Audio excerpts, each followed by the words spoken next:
میری زندگی کا مقصد تیرے دین کی سرفرازی، میں اسی لیے مسلمان، میں اسی لیے نمازی، میری زندگی کا مقصد تیرے دین کی سرفرازی۔ الصلاة والسلام عليك يا رسول الله وعلى آلك وأصحابك يا حبيب الله. الصلاة والسلام عليك يا نبي الله وعلى آلك وأصحابك يا نور الله. پروگرام اسلامی زندگی میں حاضر ہے۔ اللہ کے حبیب صلی اللہ تعالی علیہ وآلہ وسلم کا ارشاد گرامی ہے کہ تم اپنی مجالس کو مجھ پر درود و سلام پڑھ کر آراستہ کرو، کیونکہ تمہارا ایسا کرنا کل قیامت کے روز تمہارے لیے نور ہوگا۔ صلو علی الحبیب صلی اللہ تعالی علی محمد صلی اللہ علیہ وسلم۔ میرے میٹھے میٹھے اسلامی بھائیوں اور مدنی چینل کے ناظرین، عفو درگزر حضرت سیدنا انس رضی اللہ تعالی عنہ کا بیان ہے، میں نبی کریم علیہ الصلوۃ والسلام کے ہمراہ چل رہا تھا۔ آپ صلی اللہ علیہ وسلم ایک نجرانی چادر اوڑے ہوئے تھے جس کے کنارے موٹے اور کھردرے تھے۔ ایک دم ایک بدوی یعنی عرب شریف کے دیہاتی نے آپ صلی اللہ علیہ وسلم کی چادر مبارکہ کو پکڑ کر اتنے زور سے جھٹکا دیا اور کھینچا کہ آخری نبی صلی اللہ علیہ وسلم کی مبارک گردن پر چادر کے کنار سے خراش آ گئی۔ وہ کہنے لگا، اللہ تبارک و تعالی کا جو مال آپ صلی اللہ علیہ وسلم کے پاس ہے، آپ صلی اللہ علیہ وسلم حکم دیجئے اور اس میں سے کچھ مجھے بھی مل جائے۔ نبی کریم علیہ الصلوۃ والسلام اس کی طرف متوجہ ہوئے اور مسکرا دیے، پھر اسے کچھ مال عطا فرمانے کا حکم دیا۔ حضرت سیدنا ابو ہریرہ رضی اللہ تعالی عنہ سے مروی ہے کہ رسول اکرم صلی اللہ تعالی علیہ وآلہ وسلم نے ارشاد فرمایا کہ تین باتیں جس شخص میں ہوں گی، اللہ تبارک و تعالی قیامت کے دن اس کا حساب بڑے آسان طریقے سے لے گا، اس کو اپنی رحمت سے جنت میں داخل فرمائے گا۔ صحابہ کرام نے اس کی یا رسول اللہ صلی اللہ تعالی علیہ وآلہ وسلم وہ باتیں ہیں کون سی؟ ارشاد فرمایا، نمبر ایک، جو تمہیں محروم کرے تم اسے عطا کرو۔ نمبر دو، جو تم سے قطع تعلق کرے یعنی تعلق کو توڑے تم اس سے ملاپ کرو۔ اور نمبر تین، جو تم پر ظلم کرے تم اس کو معاف کر دو۔ میرے میٹھے میٹھے اسلامی بھائیوں اور مدنی چینل کے ناظرین، نبی کریم صلی اللہ علیہ وآلہ وسلم کا ارشاد گرامی ہے کہ جسے یہ پسند ہو کہ اس کے لیے جنت میں محل بنایا جائے اور اس کے درجات بلند کیے جائیں، تو اسے چاہیے کہ جو اس پر ظلم کرے یہ اسے معاف کر دے، جو اس سے محروم کرے یہ اسے عطا کرے، اور اس سے قطع تعلق کرے جو یہ اس سے ناطے کو جوڑ دے۔ اللہ کے حبیب علیہ الصلوۃ والسلام کا ارشاد گرامی ہے کہ صدقہ دینے سے مال کم نہیں ہوتا، بندہ کسی کا قصور معاف کر دے تو اللہ تبارک و تعالی اس معاف کرنے والے کی عزت بڑھائے گا، اور جو اللہ کے لیے تواضع یعنی عاجزی کرے اللہ تبارک و تعالی اسے بلند فرمائے گا۔ حضرت موسیٰ کلیم اللہ علیہ السلام نے عرض کی، اے رب تیرے نزدیک کون سا بندہ زیادہ عزت والا ہے؟ فرمایا، وہ جو بدلہ لینے کی قدرت کے باوجود معاف کر دے۔ حضرت سیدنا جریر رضی اللہ تعالی عنہ سے مروی ہے کہ رسول اکرم صلی اللہ تعالی علیہ وآلہ وسلم نے ارشاد فرمایا کہ جو رحم نہیں کرتا اس پر رحم نہیں کیا جاتا، اور جو معاف نہیں کرتا اسے معاف نہیں کیا جاتا۔ اللہ کے حبیب علیہ الصلوۃ والسلام کا مزید ارشاد گرامی ہے کہ رحم کیا کرو تم پر رحم کیا جائے گا، اور معاف کرنا اختیار کرو اللہ تبارک و تعالیٰ تمہیں معاف فرما دے گا۔ تو خوش نصیب ہیں وہ کہ جو معاف کرنے والے ہیں۔ حضرت سیدنا انس رضی اللہ تعالی عنہ سے مروی ہے کہ نبی کریم صلی اللہ تعالی علیہ وآلہ وسلم نے ارشاد فرمایا کہ قیامت کے روز یہ اعلان کیا جائے گا کہ جس کا اجر اللہ کے ذمہ کرم پر ہے وہ اٹھے اور جنت میں داخل ہو جائے۔ پوچھا جائے گا یہ اجر کس کے لیے ہے؟ وہ منادی یعنی اعلان کرنے والا یہ کہے گا کہ ان لوگوں کے لیے جو معاف کرنے والے ہیں، اب ہزاروں آدمی اٹھیں گے اور بلا حساب جنت میں داخل ہو جائیں گے۔ تو دیکھیے چھوٹا سا بچہ بھی غلطی کرتا ہے تو باپ کو چاہیے کہ اس کو معاف کر دے، شوہر کو چاہیے کہ بیوی کی بھی کچھ نہ کچھ چھوٹی سی غلطیوں کو درگزر کر دیا کرے، معاف کر دیا کرے۔ آج تو یہ کہا جاتا ہے کہ ہم شریفوں کے ساتھ شریف ہیں اور بدماشوں کے ساتھ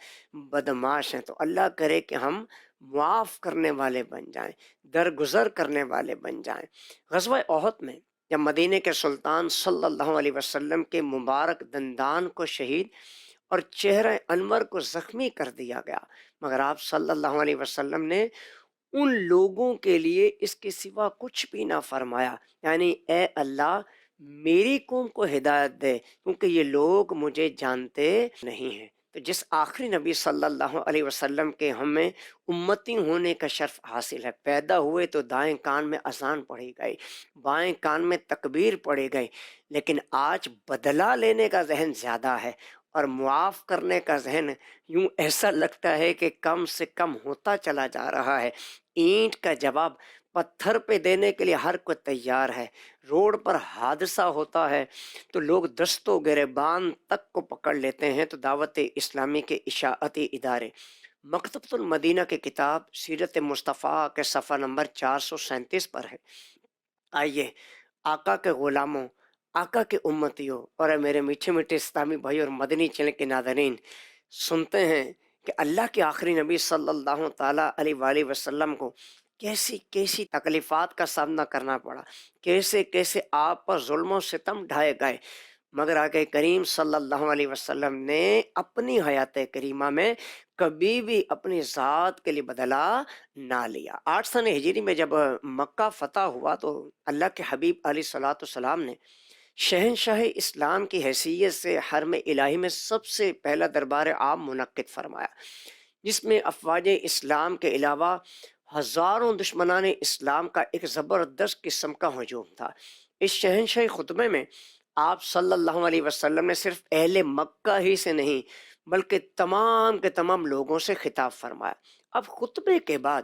اللہ کے آخری نبی صلی اللہ علیہ وسلم نے اس ہزاروں کے کراؤڈ میں، اس ہزاروں کے مجمع میں ایک گہری نگاہ ڈالی تو دیکھا کہ سرداران قریش سروں کو جھکائے، نگاہیں نیچی کیے، لرزوں ترسا کھڑے ہوئے ہیں۔ ان ظالموں اور جفاکاروں میں وہ لوگ بھی تھے جنہوں نے آپ صلی اللہ علیہ وسلم کے راستے میں کانٹے بچھائے تھے، وہ لوگ بھی تھے جو بارہا مرتبہ آپ صلی اللہ علیہ وسلم پر پتھروں کی بارش کر چکے تھے، وہ خونخوار بھی تھے جنہوں نے آپ صلی اللہ تعالیٰ علیہ وآلہ وسلم پر بار بار قاتلانہ حملے کیے تھے، وہ بے رحم اور بے درد بھی موجود تھے جنہوں نے آپ صلی اللہ علیہ وسلم کے دندان مبارکہ کے کچھ حصے کو شہید اور آپ صلی اللہ علیہ وسلم کے مبارک چہرہ انور کو لہو لہان کر ڈالا تھا۔ وہ اوباش بھی تھے جو برس ہا برس تک اپنی بہتان تراشیوں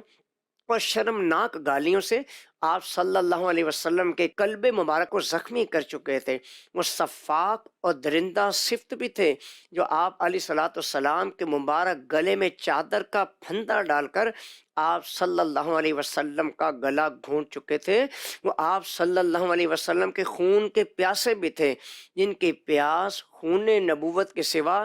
کسی اور چیز سے نہیں بجھ سکتی تھی۔ وہ جفاکار اور خونخوار بھی تھے جن کے جارحانہ حملوں اور ظلمانہ جلگار سے بار بار مدینے کے در و دیوار ہل جاتے تھے۔ نبی کریم علیہ الصلوۃ والسلام کے پیارے چچا حضرت حمزہ رضی اللہ تعالی عنہ کے قاتل، ان کی ناک کان کاٹنے والے، ان کی آنکھیں پھوڑ دینے والے، ان کا جگر چبانے والے بھی اس مجمع میں موجود تھے۔ وہ ستمگار جنہوں نے شمع نبوت کے جان نثار پروانوں حضرت بلال، حضرت صہیب، حضرت عمار، حضرت خباب اور حضرت خبیب اور حضرت زید بن دسنا علیہ رضوان وغیرہ کو رسیوں سے باندھ کر کوڑے مار مار کر جلتی ہوئی ریتوں پر لٹا دیا تھا، کسی کو آگ کے دہکتے ہوئے کوئلوں پر سلایا تھا اور کسی کو چٹائیوں پر لپیٹ لپیٹ کر ناکوں میں دھوئے دیے تھے۔ سینکڑوں بار گلا گھونٹا جا چکا تھا، آج یہ سارے کے سارے یعنی سب کے سب 10-12 ہزار مہاجرین و انصار کے لشکر کی حراست میں مجرم بنے کھڑے کانپ رہے تھے، اپنے دلوں میں سوچ رہے تھے کہ شاید آج ہماری لاشوں کو کتوں سے نچوا کر ہماری بوٹیوں کو چیلوں اور کووں کو کھلا دیا جائے گا۔ وہ انصار و مہاجرین کی غضبناک فوجیں ہمارے بچے بچے کو خاک و خون میں ملا کر ہماری نسلوں کو نیست و نابود کر ڈالیں گی، ہماری بستیوں کو تباہ و برباد کر کے تہس نہس کر دیا جائے گا۔ ان مجرموں کے سینوں میں خوف و دہشت کا ایک ایسا طوفان سا اٹھ رہا تھا کہ دہشت اور ڈر سے ان کے بدن کی بوٹی بوٹی پھڑک رہی تھی، دل دھڑک رہے تھے، کلیجے منہ کو آ گئے تھے۔ اب ایسی مایوسی اور نا امیدی کی خطرناک فضا میں ایک دم اللہ کے آخری نبی صلی اللہ علیہ وسلم کی نگاہ رحمت جب ان کی طرف متوجہ ہوئی تو ان مجرموں سے آپ صلی اللہ علیہ وآلہ وسلم نے پوچھا، بولو تم کو کچھ معلوم ہے کہ میں آج تم سے کیا کرنے والا ہوں؟ اس دہشت ناک اور خوفناک سوال سے مجرم حواس باختہ ہو کر کانپ اٹھے، لیکن جبین رحمت کو دیکھ کر سب یک زبان ہو کر یہ بولے، آپ صلی اللہ علیہ وسلم بڑے کرم والے ہیں۔ سب کی للچائی ہوئی نظریں جمال نبوت کا منہ تک رہی تھیں اور سب کے کان اللہ کے حبیب صلی اللہ علیہ وسلم کا فیصلہ کن جواب سننے کا ویٹ کر رہے تھے، انتظار کر رہے تھے، وہ منتظر تھے کہ ایک دم فاتح مکہ صلی اللہ علیہ وسلم نے اپنے کریمانہ لہجے میں ارشاد فرمایا، آج تم پر کوئی الزام نہیں، جاؤ تم سب آزاد ہو۔ تو میرے میٹھے میٹھے اسلامی بھائیو اور مدنی چینل کے ناظرین، اب غور کریں، بالکل غیر متوقع طور پر اچانک یہ فرمان رسالت سن کر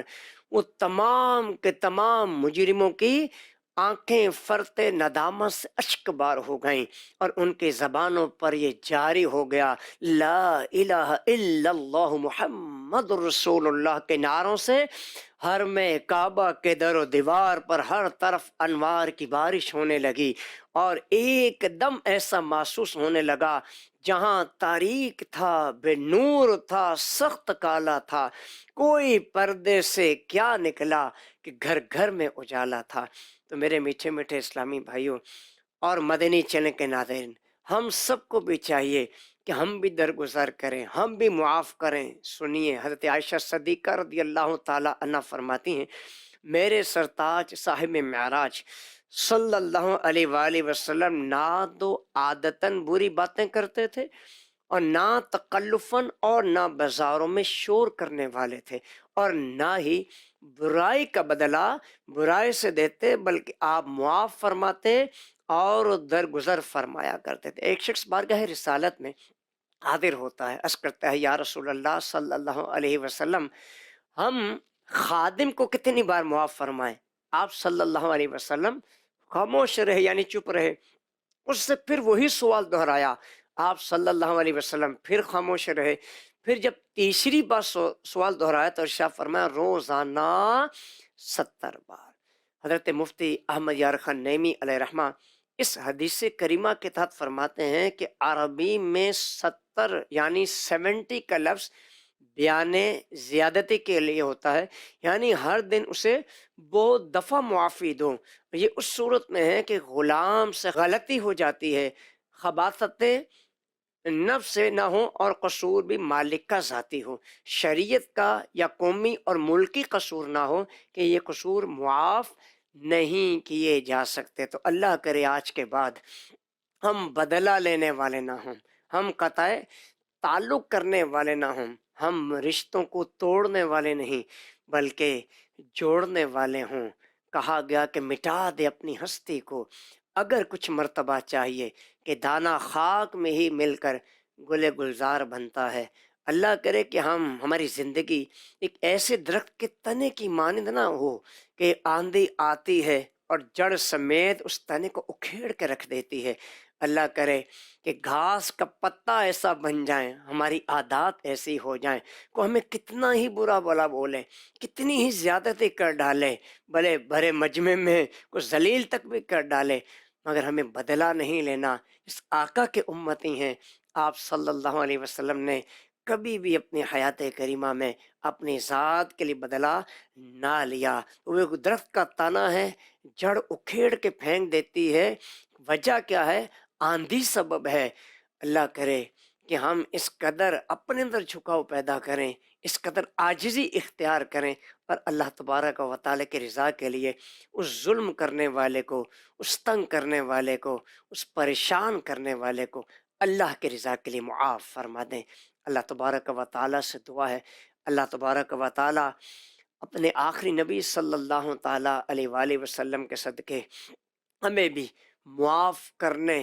اور کروانے کی سعادت نصیب فرمائے اور یہ اچھی عادت کو اپنانے والا بنائے، آمین۔ میری زندگی کا مقصد تیرے دین کی سرفرازی، میں اسی لیے مسلمان، میں اسی لیے نمازی، میری زندگی کا مقصد تیرے دین کی سرفرازی۔